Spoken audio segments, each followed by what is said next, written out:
એક ગરીબ છોકરાની સફળતાની વાર્તા। હારી શકાય છે પણ મનોભાવ નહીં। શરૂ થાય છે એક નાના ગામના એક ગરીબ છોકરાથી। તેનું નામ હતું વિજય। તે સામાન્ય પરિવારથી આવતો હતો। પિતા ખેત મજૂર અને માતા ઘરની સાવક-સાર રાખતી। વિજય ખૂબ હોશિયાર હતો પણ ગરીબીના કારણે ઘણીવાર સ્કૂલ છોડવી પડતી। પરંતુ તે હંમેશા એક વાત કહીને જીવન જીવી રહ્યો હતો, હું હાર નહીં માનું। સમય ભલે ખોટો હોય પણ સ્વપ્ન સાચા છે।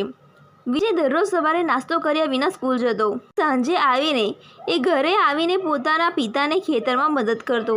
બાળપણ વીતી ગયું પણ એક શીખ એની અંદર ગાઢ રહી। જ્ઞાન એ છે જેને કોઈ ચોરી ન શકે। એક દિવસ કડક વરસાદ પડતો હતો। સ્કૂલ બંધ હતી પરંતુ વિજય પુસ્તક લઈને એક ઝૂંપડામાં બેઠો હતો।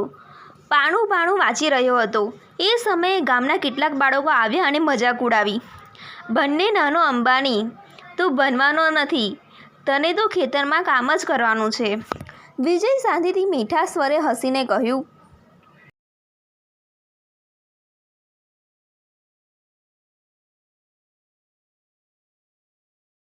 મારા સપનાને જોઈને તમે મારું મજાક ઉડાવશો પણ એક દિવસ એ સપનાને આખું જગત જોશે।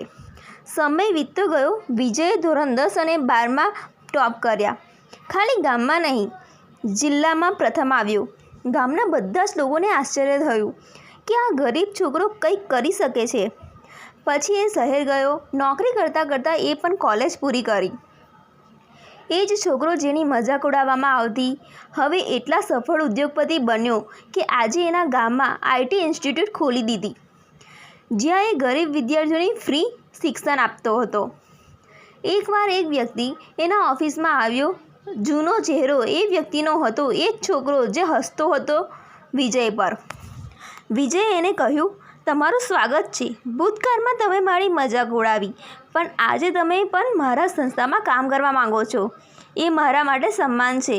ભવિષ્ય બેસી રહેવા માટે નથી, ઊભા થવા માટે હોય છે। વાર્તામાંથી શીખ, જિંદગીમાં દુઃખ, ગરીબી, મુશ્કેલી, બેદરકારી બધું જ આવશે પણ જો વિશ્વાસ છે અને આત્મવિશ્વાસ છે તો દરેક વિજય શક્ય છે।